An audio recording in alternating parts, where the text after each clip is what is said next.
Good morning students. आज हम unit 3 खाद्य संरक्षण फूड प्रोटेक्शन के बारे में चर्चा करेंगे।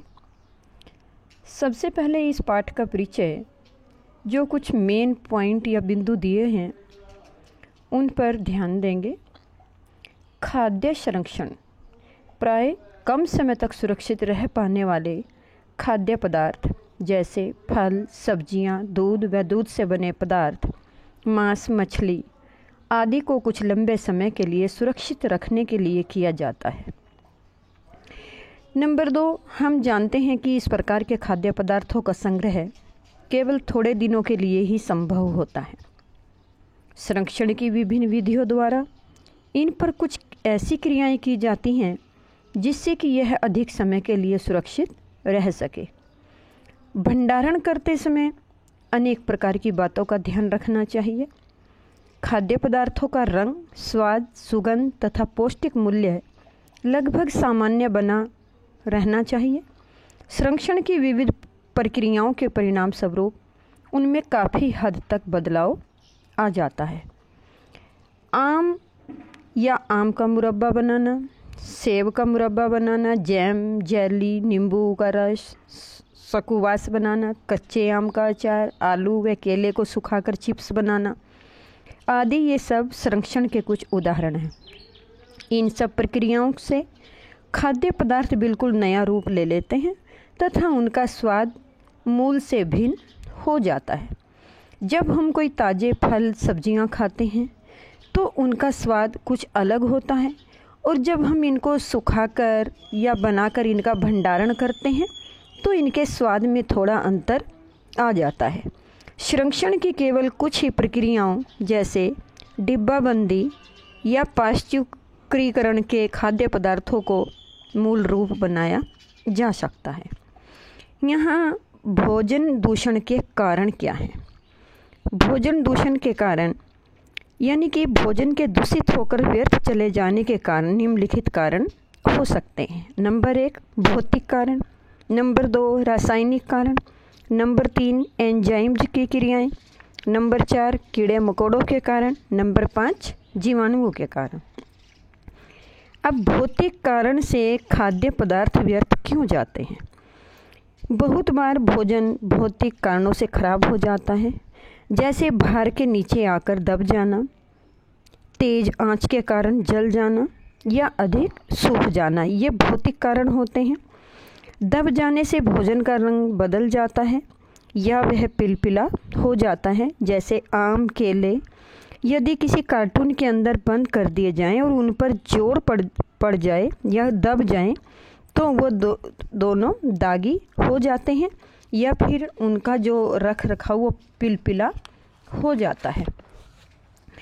जलने से भोजन में दुर्गंध आने लगती है, जैसे सब्जी का कढ़ाई में नीचे लग जाना, दूध का जलना, रोटी का जलना आदि।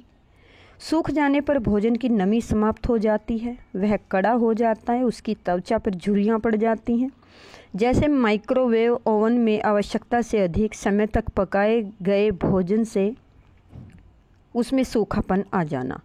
इन सब परिवर्तन से भोजन रुचिकर नहीं रहता, वह बहुत बार तो ग्रहण करने लायक ही नहीं रहता। ये भौतिक कारण है। रासायनिक कारण, कई बार भोजन में कुछ ऐसे रासायनिक परिवर्तन उत्पन्न हो जाते हैं जो भोजन ग्रहण करने के लायक नहीं रहता। दूध में किसी अम्लीय पदार्थ के मिल जाने के कारण दूध फट जाता है। खाद्य पदार्थ में उपस्थित प्रोटीन तथा कार्बोज की आपसी क्रिया के फलस्वरूप उनका रंग भूरा हो जाता है। अधिक समय तक पड़े रहने से मक्खन का ऑक्सीकृत होकर खट्टा या कड़वा हो जाना। बंद डिब्बे में अधिक समय तक पड़े रहने से तले हुए पदार्थों में दुर्गंध का आना। घी का अधिक समय तक पड़े रहने से रैंसिड हो जाना। ये रासायनिक कारण हैं। एंजाइम्स की क्रियाएं, भोज्य पदार्थों में उपस्थित एंजाइम्स कई बार वातावरण आने वाले कुछ परिवर्तन के कारण अधिक क्रियाशील हो जाती हैं तथा भोजन में बहुत सी रासायनिक क्रियाओं का कारण बनती हैं। इससे भी भोजन दूषित हो जाता है, जैसे अधिक गर्मी या नमी के कारण दूध का अपने आप फट जाना। अधिक समय तक फ्रिज के बाहर पड़े रहने से फल, सब्जियां, मांस आदि का गल सड़कर खराब हो जाना और उनमें दुर्गंध का हो जाना। फल सब्जियों को काटकर रखने से ऑक्सीजन के संपर्क में आने से उनका रंग भूरा हो जाता है, जिससे वह अप्रिय लगती हैं और अस्वादिष्ट हो जाती हैं। वह पौष्टिक तत्वों का हनन भी हो जाता है। कीड़े मकोड़ों या चूहों के कारण भोजन में कई प्रकार के कीड़े लग जाते हैं या फिर उन्हें चूहे नष्ट कर देते हैं। साबुत व पिसे अनाज में सुरसुरी या एक कीट होता है, सुंडी का लग जाना। दालों के अंदर सुरसुरी या ढोरा एक कीट होता है, ये भी लग जाना। विभिन्न प्रकार की सब्जियों में भिन्न भिन्न कीड़े लग जाना। यह कीट भोज्य पदार्थों को खाकर नष्ट कर देते हैं तथा उसमें अपने अंडे व विसर्जन छोड़ देते हैं। ऐसा भोजन देखने में तो अप्रिय लगता ही है, साथ ही साथ कई प्रकार के रोगों का कारण भी बन जाता है। जैसे कच्ची सब्जियों या फलों के साथ शरीर में प्रवेश किए वार्मज यानी कि जो कीड़े होते हैं, लार्वा, अंडे विभिन्न प्रकार के संक्रमण का कारण बनते हैं। इसके अतिरिक्त बड़े कीड़े जैसे कॉकरोच या छोटे जानवर जैसे चूहे भोजन को नष्ट करने का बहुत बड़ा कारण होते हैं। ये खाद्यान्नों को खा जाते हैं। उनमें घूमते रहने से तथा अपने विसर्जन छोड़ने से ये भोजन को गंदा कर देते हैं, जो भोजन ग्रहण करने के लायक नहीं रहता। नंबर 5, जीवाणुओं के कारण। विभिन्न प्रकार के जीवाणु भी भोजन पर अपना आक्रमण करके उसे दूषित कर देते हैं। यह सामान्य वातावरण में ही उपस्थित होते हैं तथा भोजन में प्रवेश करने के उपरांत इनकी गति बढ़ने व फूलने लगती है। इन जीवाणुओं के अंदर नंबर 1, फफूंदी। बच्चों, फफूंदी आपने देखी होगी। कभी कभी डबल रोटी के ऊपर सफ़ेद, पीली और ब्लैक कलर की एक झाग सी बन जाती है, वो फफूंदी होती है, जिसको फंगी बोलते हैं। कोशिकीय जीव है जो नम वातावरण या सामान्य से कुछ अधिक तापमान यानी कि 25 डिग्री से 30 डिग्री सी पर आसानी से वृद्धि करती है। ब्रेड, जैम, मुरब्बा, अचार आदि पर सफ़ेद, हरे, नीले, पीले आदि कई रंगों के रूप से रुई जैसा पदार्थ के रूप में फफूंदी देखी जाती है।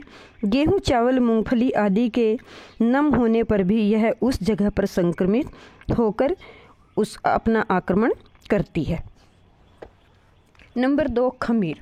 वातावरण में सामान्य परिस्थिति में उपस्थित खमीर एक प्रकार के एक कोशीय जीवाणु है जो जल, शर्करा तथा उचित तापमान 20 डिग्री से 30 डिग्री सेल्सियस उपलब्ध होने पर भोजन में पनप जाते हैं। हल्के अम्लीय माध्यम में उचित नमी पाकर यह भोजन की शर्करा को कार्बन डाइऑक्साइड तथा अल्कोहल में बदल देते हैं। भोजन हल्का खट्टा हो जाता है तथा CO2 कार्बन डाइऑक्साइड के निकलने के कारण से फूल जाता है। जैसे गुथे हुए आटे का खमीर हो जाना। खमीर से भोजन का स्वाद अवश्य बदल जाता है, लेकिन प्राय हानिकारक होता है।